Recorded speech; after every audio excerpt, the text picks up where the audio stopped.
na-realize ko na lahat tayo nasa trial and error phase.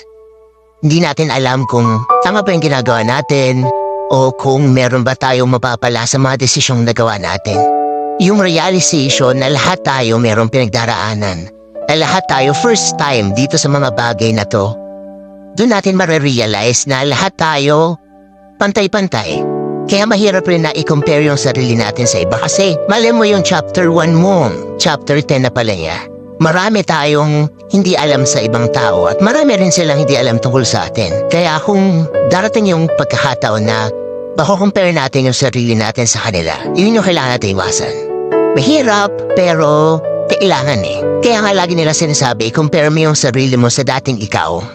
Kasi dun mo makikita kung nag-improve ka ba, kung meron ba nangyari na maganda sa buhay mo, yung realization na lahat tayo may pinagdaraanan.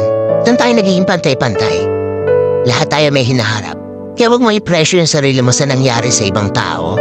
Kasi may sarili kang labang pinagdaraanan. May sarili kang path na tinatahak. At meron kang patutunguhan na ikaw lang talaga yung kailangan magdesisyon para puntahan yon, para makamit yon.